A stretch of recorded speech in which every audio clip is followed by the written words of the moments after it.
All right, everyone. Welcome once again to the Faces of Business. I'm your host, Damon. I am very excited for our guest today. We have J.H. Tepley here, and we're going to be talking about smashing depression by finding your purpose, talking about Jay's latest book, The Unbreakable Entrepreneur, Smash Depression. I get smashing on the mind for some reason. It's a And smashing book. yeah, it's a smashing book. So, Jay, welcome. Thank you so much for inviting me to the show.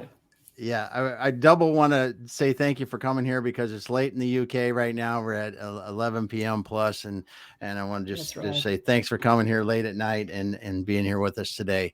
So, Jay, let's start out with your background. I mean, because you've written a number of books in kind of what what really inspired you to start writing, I guess, or just talk about your background and then kind of how you got into writing. Absolutely. So I've been teaching mind fitness, mental fitness, meditation, spiritual development for about 20 years now, a bit more than that. And the honest reason why I even started writing books were my students, because they kept asking me kind of similar questions. And I thought, right, it's going to be so much easier if I just put all the answers into a book. So this is how my first book came about. And then later on, I felt books were a great vehicle for sharing information, for helping people retain, retain information, and also it's something for people to keep because quite often, let's say someone comes to my seminar or my private lesson, and then they have something to take with them and something to look through. And it really helps retain information, I would say. And also, the reason why I have all these books is that so many people who want to train with me can't necessarily come to London or even connect digitally because, say, of many reasons, personal Mm-hmm. reasons. And so, if they just want to explore what my work is about and they want to just take that first step and learn by themselves at their own Mm-hmm. pace, then my books are the perfect place to start. Yeah. So you say you've been training people on mental fitness for over 20 years. That's right. What really got you started with, like, did you wake up one day and said, "Hey, I want to train people in mental fitness," or what really got you to that point? Right. Well, I would say there were two phases to that journey. So, firstly, I've always been a researcher since I remember myself, and I was always interested in expanding human potential, in growing physically, mentally, and spiritually, and wanted to achieve excellence. And the idea of excellence is that you're not supposed to ever achieve it, but you're supposed to always strive for it. And this is the whole goal of the journey. And so I started meditating when I was 15 or 16. And I mean, on a regular basis. And then I was sharing the things that I found with other people. And so little by little, I realized that the value of what I share can change other people's lives. But Mm-hmm. I was really hesitant to go full time as a spiritual mentor Mm-hmm. because, it's not something that people usually do. And quite often, it's easier to go into a more mundane job. So I Yeah. tried that. I tried that. It's just a more obvious choice, and I didn't really feel ready. And I know it's like we're never ready. There is never the right moment. But I was postponing it. Now I was doing other things, and then there was a point in my life. It was sometime, I think, in my early 30s, when I got really, really ill from a burnout. And I was bedridden for 2 weeks, and it felt like I was dying. My body was just giving up. And at that point, I thought to myself, right, well, okay, what will happen? Suppose if you die tomorrow, what will happen if you continue the same line of work? And I would be like, well, nothing much really. It's like it's super replaceable. Yeah. And I thought to myself, well, what if you really followed your purpose? What if you followed your calling? If you did what you know you were supposed to be doing in this world, what would then happen? And I realized that even if I say died tomorrow or next week, my knowledge, my expertise, my legacy would still live through my students, through my books, through my videos, through my seminars. And so even if I wasn't physically there, there would still be people who would benefit from the knowledge that I've acquired and Yeah. shared with others. And those people's lives, my students and their students, their lives would be so much better off for it. And I thought, well, you know what? The choice is obvious. And you should start now. Never mind if you're ready, just do it. Yeah. And Yeah. so this is how my journey started. Yeah. So you talk about research, and if I remember from our last conversation correctly, you spent a lot of time in Japan and other That's places right. really studying. Explain a little bit of that, because I thought that our conversation about that before was very interesting. Oh, I started in Japan.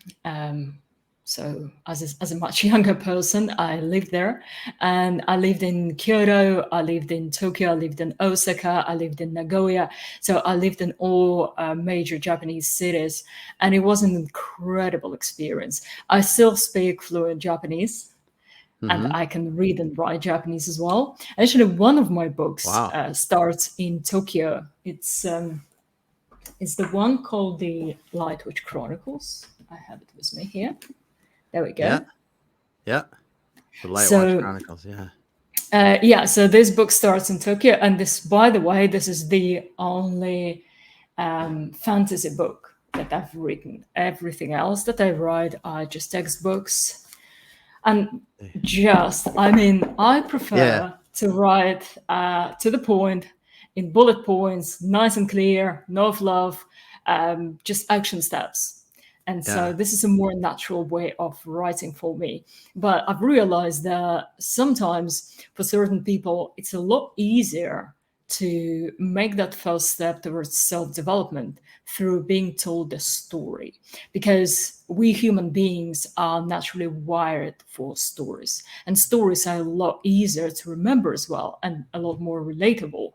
And so that book that I just showed you, The Lightwitch Chronicles, is a story through which you can learn about your own mind, about the universe, and about living your purpose. Huh. Very good.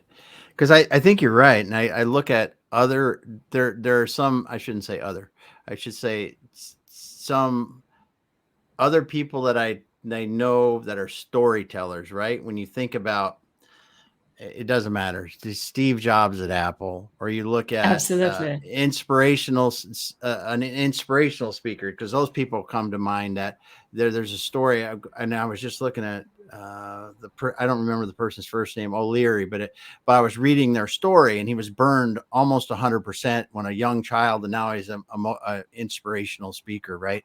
And these kind of stories drag people and draw people in and get their attention and help to them. And I think that is because some people are trying to figure out, is it for me? I think a That's little bit, right. rather than, hey, I know I want to do this, just show me what I need to do. Yeah. Yeah. I get both types of people. So I've got both types of books for them. There you go. So 20 years of teaching people, 20 plus years of teaching mental fitness. What are some of the common things that you see in students that start working with you? They are spiritually curious, as I call it.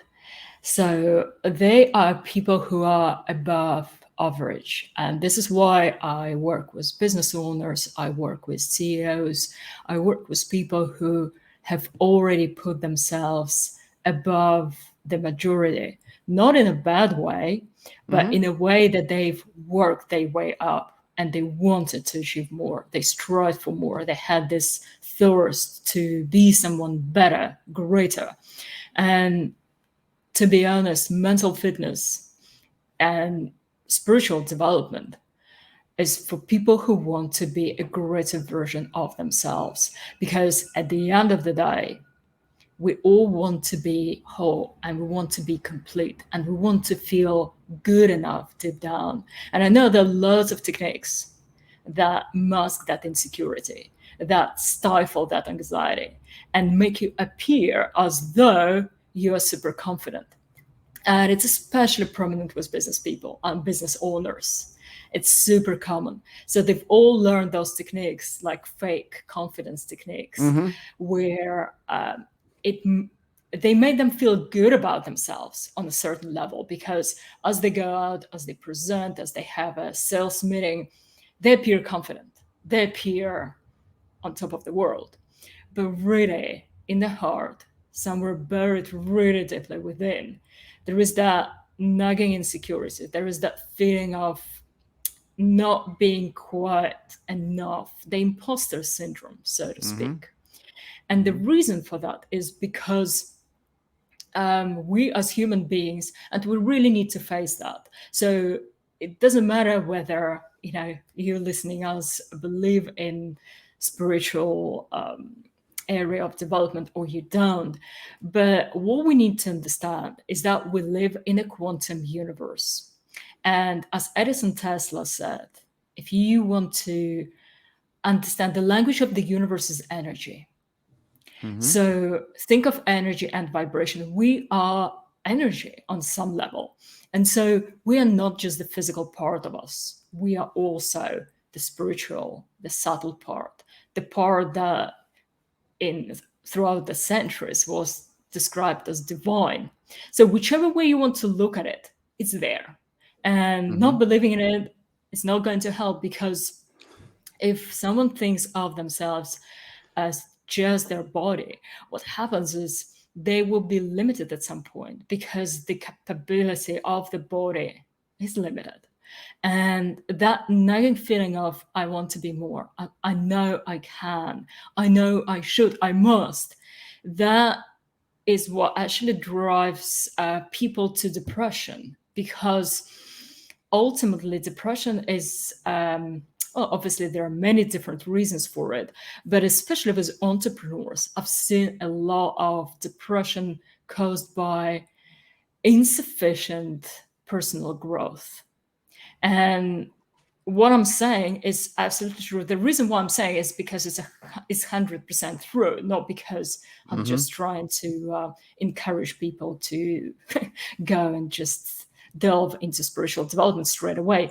But I think what is super important to understand is that we are not just the physical shell, we are the physical shell and the spiritual part of us as well. And so if we don't integrate the two, if we get kind of lazy and complacent just in this physical reality, and we forget that we live in this mysterious quantum universe, and we disregard that missing part of us will remain missing. And we will get that message from our mind that we are not quite enough because of that. Because we're not, because there is literally a part of us that needs to be integrated. And so I teach men to do just that so they can feel complete. It translates to their health, it translates to their success, it translates to their relationship with people.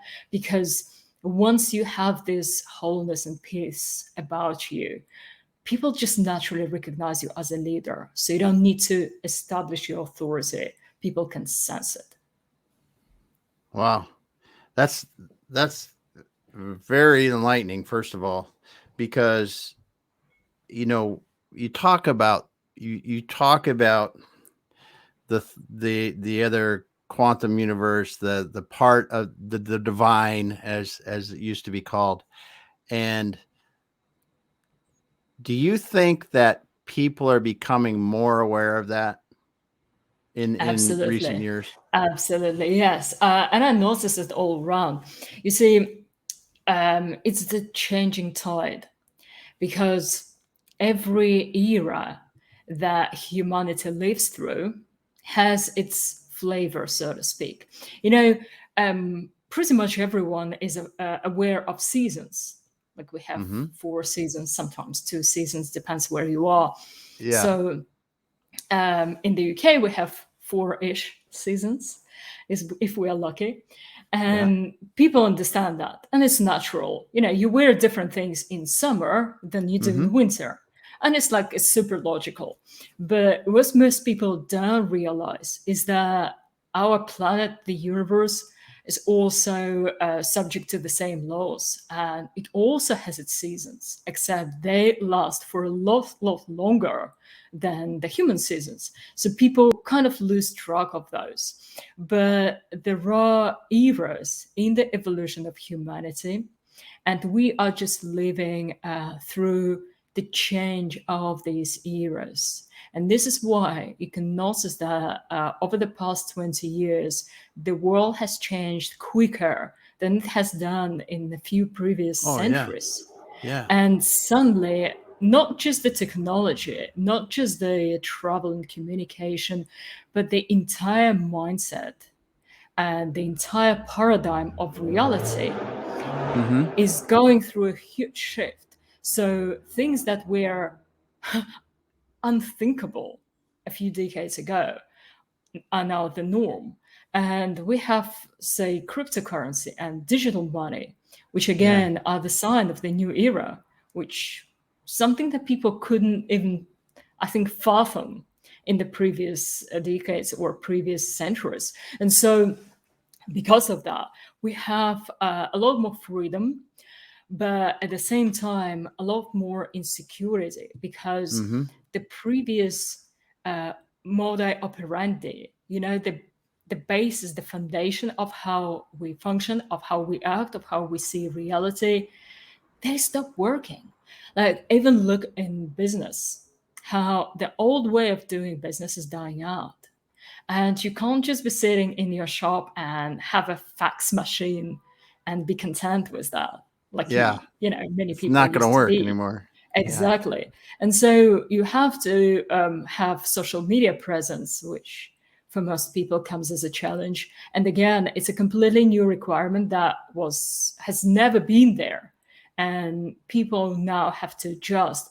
But similarly to what is happening on the physical plane with our communication, with our money system, with our business system, also it's happening on the subtle level, on the level of our psyche. So we exist in time as living beings, like fish exist in water, and we live and breathe time, and it colors everything we do. So as we are immersed in that new energy of that new era, that new season, of the new time temperature, let's say, we now have to wear different clothing, so to speak. And Mm-hmm. after a long period of a very slow, very traditional, very, I would say, feminine oriented and maternity oriented era, we are now entering the era of something completely new, of freedom, of speed, of information, and of transparency. So many people are lost because they don't know what to do. Same with masculinity, for example. Just allow me to quickly expand on that because I think it's Mm-hmm. very important. So what I notice in this area is that many schools that teach masculinity, especially for young guys, for the younger generation, they Mm-hmm. don't actually do the right thing, in my opinion, because what they do, they copy the previous examples from, say, late 19th century, the gentleman, or the First World War, the Second World War, the soldier, the hero, the Yeah. warrior. Okay. And in our era, in the time that we live right now, it's no longer as relevant as it was back then. Right now, the masculinity is expressed in a very different way. It's actually expressed as a leader and a king. And some people understand that intuitively, and some people get lost. But also, it's a very different kind of leadership because in the previous era, when you said a leader or a king, automatically you would assume that there's someone way above you and someone up there and you're down here. But it's not so for this era. So the new era creates rulers that are one with the people that they manage. And notice how increasingly the company that intuitively pick up on that win. So the companies like Google, for example, that treat their employees as equals, and they create a team. So the leader is a team member, is not someone like a boss, separate and Yeah. a godlike figure. And again, that was the old way of running reality. And the new way is that the principle of masculine, the way it's going to be expressed in the new era, and the way to really succeed, to really have the upper hand in these changing times, is to assume that role of a leader, but not necessarily above other people. So obviously, if you are in a managerial position, if you run a business, if you have a team, that of course you will be the ruler, the leader of the team. But really, what it means is to express your personal power in your personal world. And what I mean by that is you have complete control over your mind, over your responses, over your habits. And this is why Stoicism, for example, is becoming such a huge thing right now, because this is exactly what the Stoics used to say. They said you should be in control of how you respond to what is happening to you, and this is key. So many of the schools that teach masculinity, this is obviously like huge brief overview, but many of the schools that teach masculinity, what they really do, they teach how to role play it, not how to embody it. And I think it's really unfortunate. Yeah. Yeah. Well, as you said, it's a different time. I mean, I can see it in Yes, my lifetime, much different time from 30 years ago, starting in the workplace, and what just so much. I mean, it's so much different. I just can't even begin to explain how much difference it is. But when you look at that, I think that this change into being an effective leader today, and when you talk about, you're coaching men, specifically high performing men, and in business, and that I think is where your message is so relevant, because 20 years ago, we were told that, that there's no place for spirituality and everyone not everyone, I'm not even saying it right, everyone working together, that just wasn't a part of it. And that's right. and now when you study and if when you study and learn, and even there were people 2,000 years ago that knew this, the few, Yes, but as we go, it's becoming more and more relevant, as you said, that the spirituality, the piece of it, whether you believe in the universe, believe in a God, believe in whatever, there is something that acts upon us and acts upon the universe, and we are all based on energy. That's physics, man. There's no way to get around it, and there are things that absolutely. happen. And and when you start to get more curious and you study and learn and study and learn, I believe it facilitates more of what you said at the end there. It allows us to control our reactions better, and really step back in some situations, and as a leader, empathize more, be more effective in your decision making, because you're considering more alternatives and more inputs. And Yes, then the biggest thing, and I don't know, it's no secret, I've done a lot of internal growth kind of work in the last couple of years, and I catch myself now thinking wrong and stopping it before I do say things wrong. yes, And the yes, spiritual growth, I think, is the spiritual growth is what allows us to do that. The thing, just thinking about, I do have a choice, as you said. we have a choice. The way, if someone comes up and gets in my face and yells at me, I have a choice. I don't need to react to it. They can be mad at me for something, and it's the way it is. I can get angry. I can not get angry. I can say, I'm sorry you're feeling that way, and not let it That's bother right. me. But it is something that, and when you talk about the era and you talk about the way things are changing, this is killing some businesses It's and some true. leaders. They don't know why they're not effective anymore, or they're not in touch with the people that they're working with. And Yes. It's a so, survival game, you know. yeah, it really is. It really is, because the the people that you're around are changing, and the world is changing, and the like you said, I just think about simple things in life today.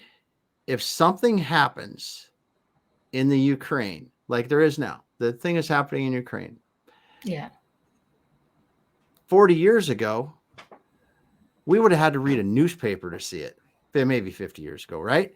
Now we see Yeah. what happened 5 minutes ago. We see it. It's on a video, and it's not television. It's on somebody snapped a video, stuck it on Twitter or Instagram or something like that, or Yes. TikTok. And, now we see it all over the world. And we have so much more access to information, and good and bad and everything else. I think there's, uh, do you find that when people start studying with you and start working on mental fitness, that it allows them to really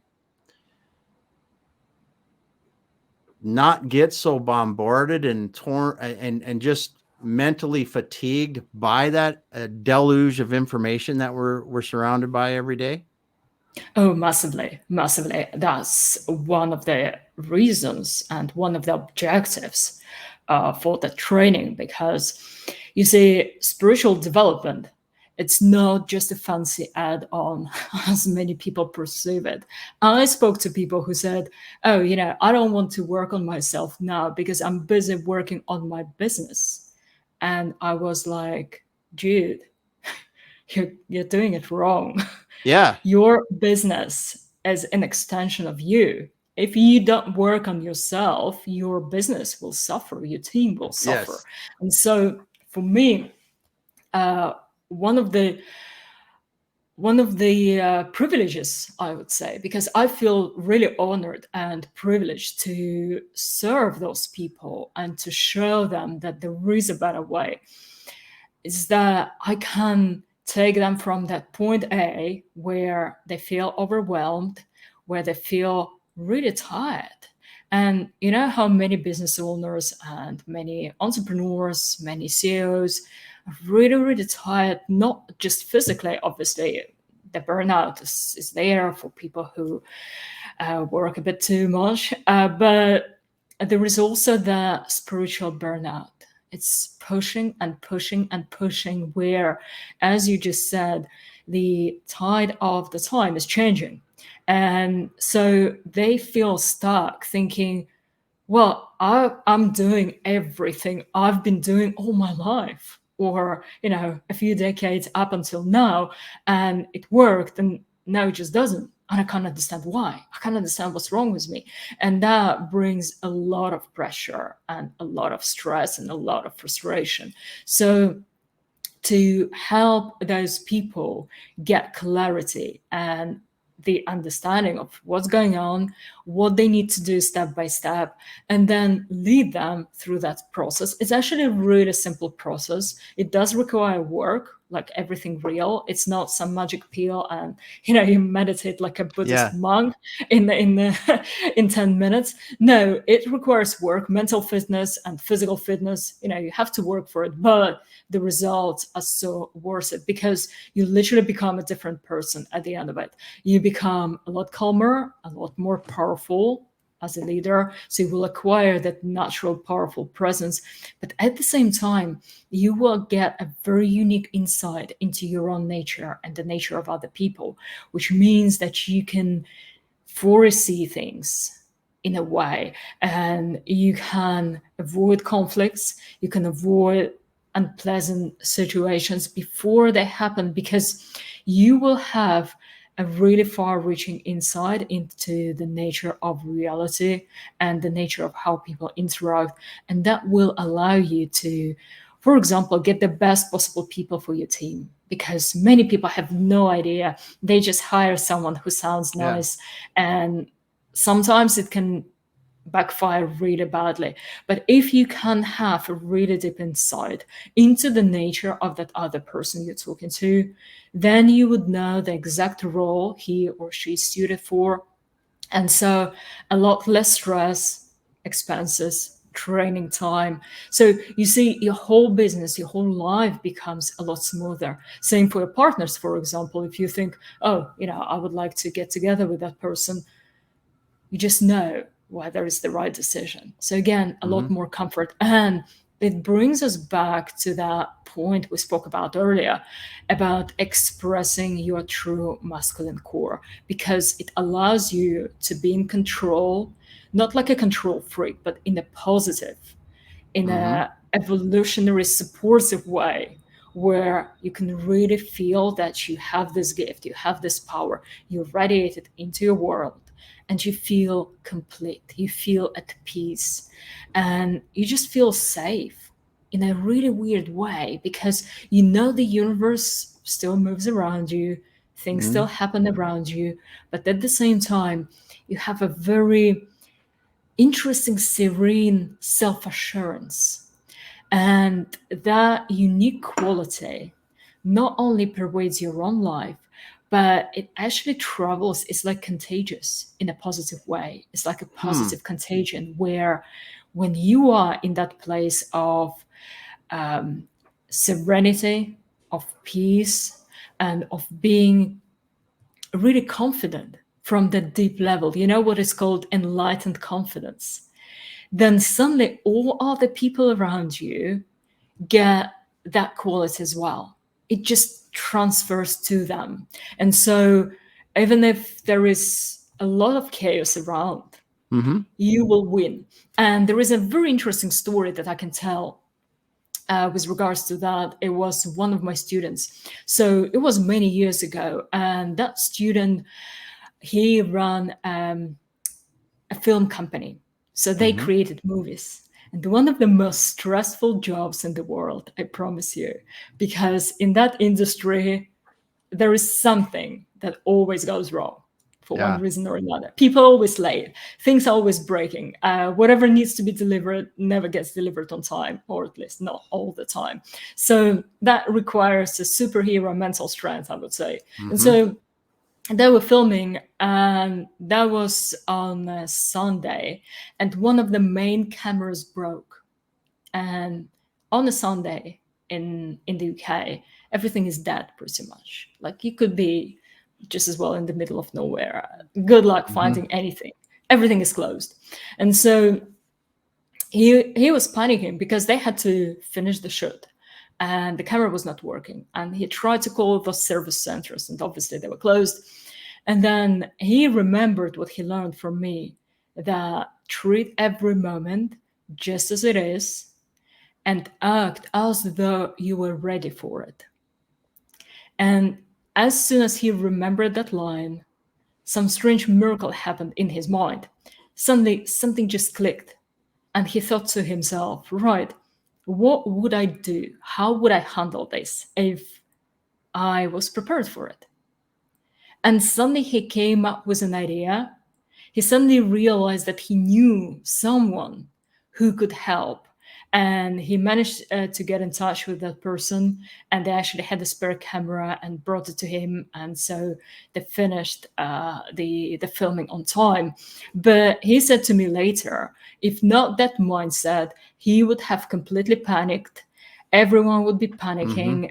The shoot would just go all messy, and they probably wouldn't have finished it, and they would have lost a lot of money through it. So he was like, I'm so happy that I've learned that from you beforehand.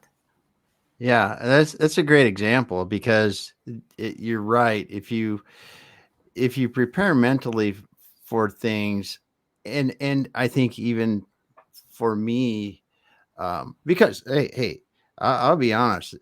If I didn't say I had what is it called, imposter syndrome, my whole life until the last few years when I finally started to get over it, I would be lying.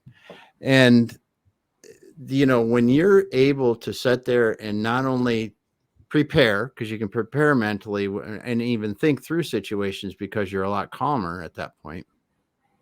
But for me, at a higher level, trusting that I will find the answer, not knowing the answer, but it will come to me. That's right. Yeah. Because you're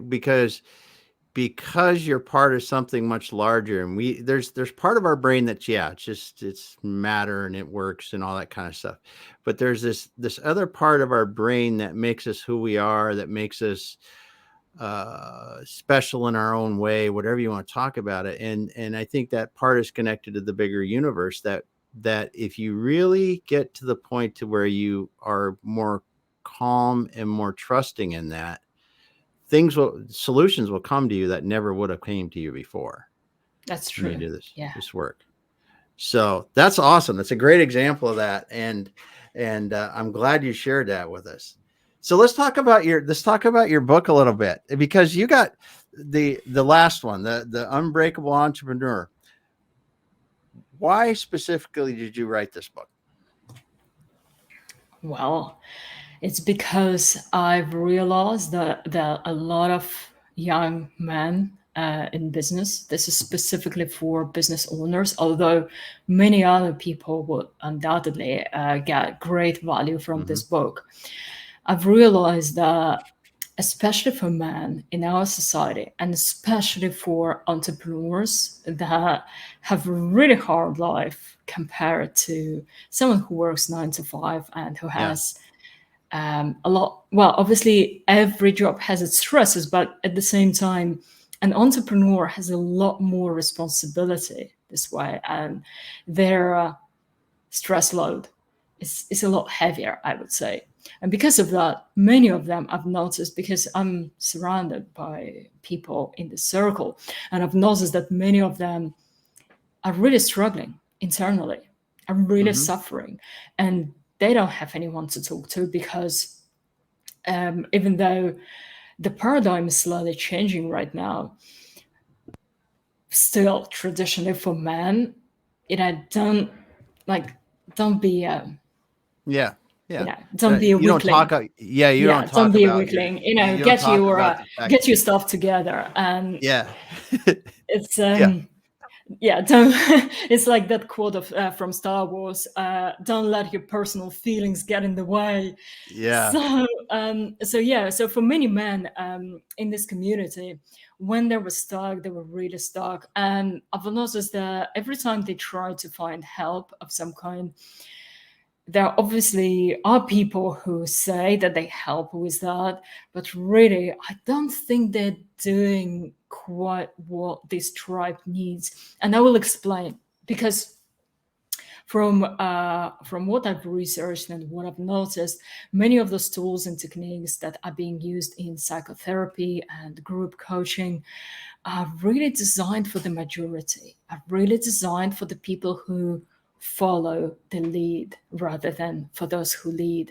And it obviously makes sense, because if we talk about numbers, there will be more people working 9 to 5 than people starting their own businesses. But still, this community of people who run their own businesses or run businesses on behalf of someone else, there is a huge need for those people for real support that they A, need, and B, deserve. And so with group therapy, with weekly meetings, with coaching, and with counseling, from what I found out, the relapse rate is as high as 92%, I think, Mm-hmm. or 95%, which means that almost everyone who goes through a program like that tackles the same problem afterwards.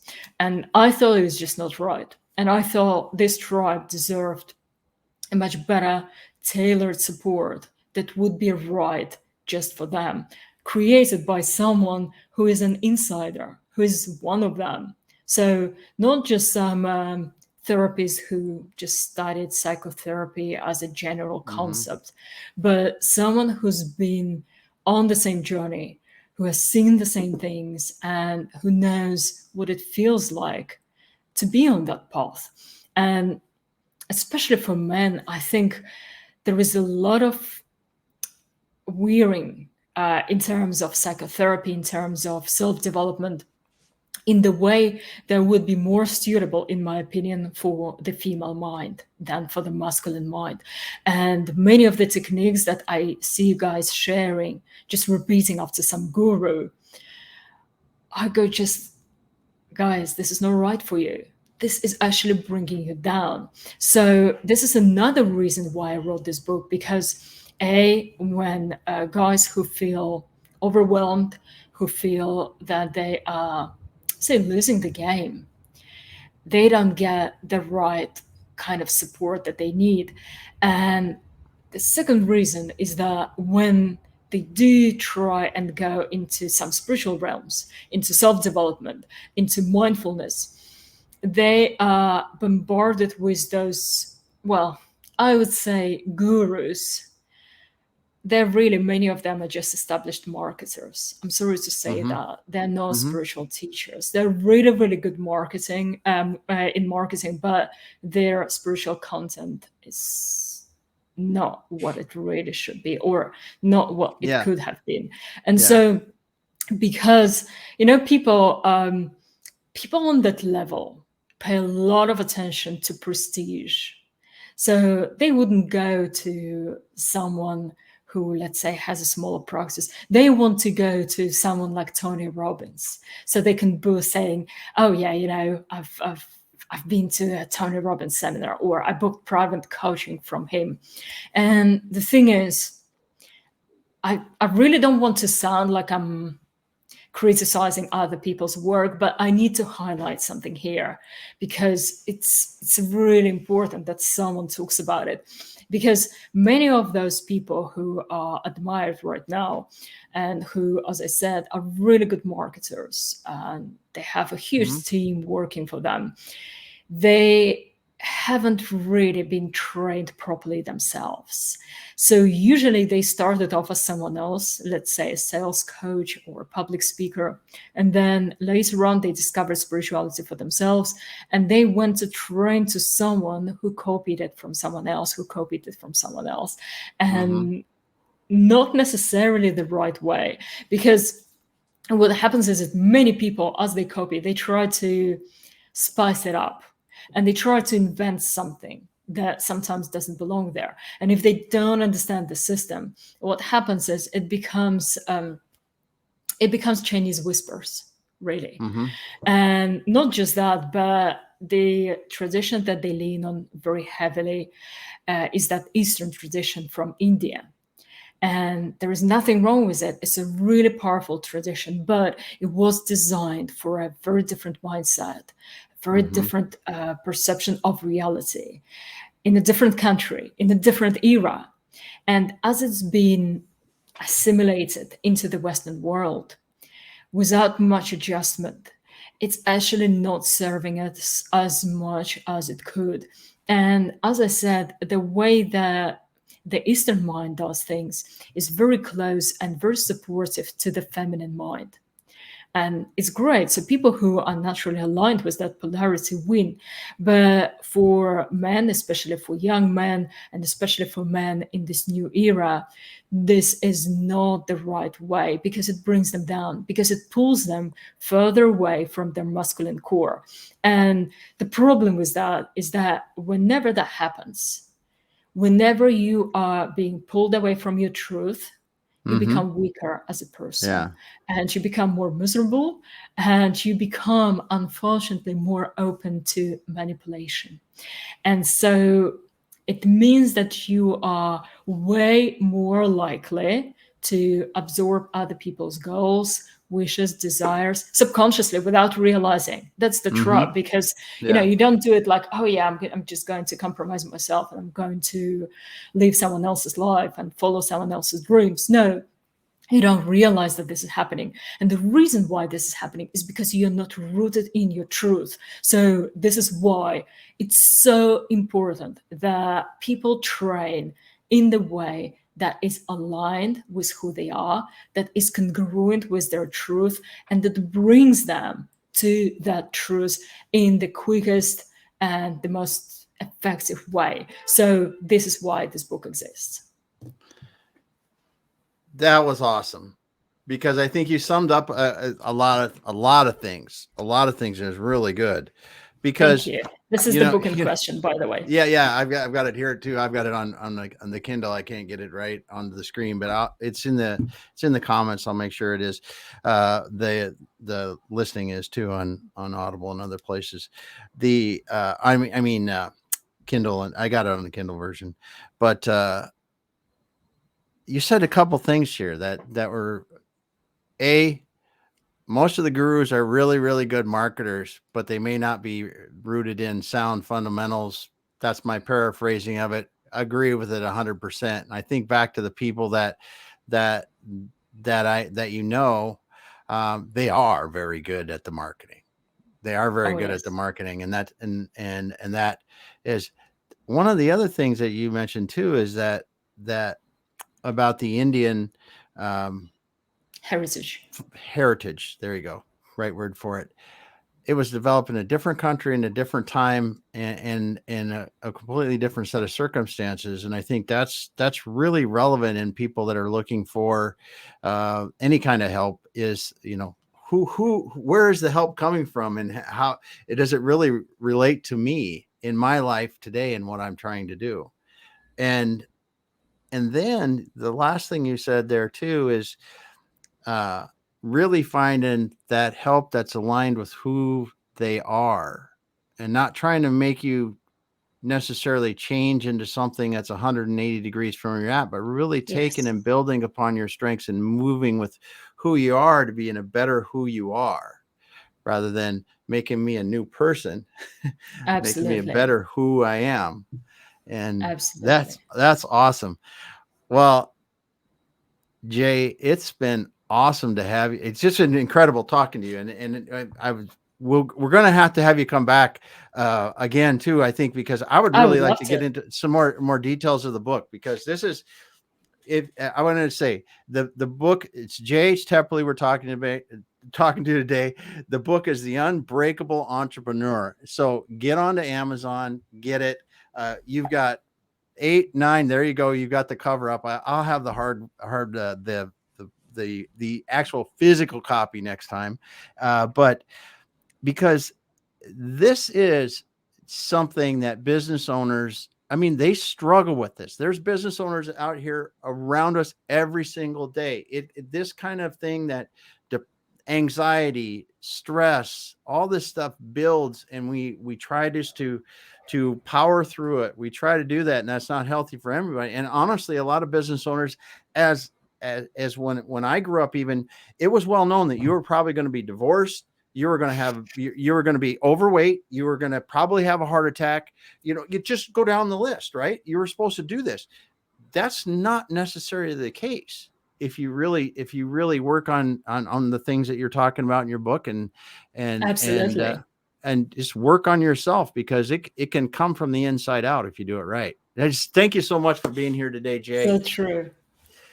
Thanks, Thank you thanks too. everyone. Thank you too. Thanks I everyone for love listening talking to today. you. Yeah, it's been awesome. It's been just incredible to get to talk to you a little bit more. I appreciate you. Thanks so much for being here today. It's been my absolute pleasure. Awesome.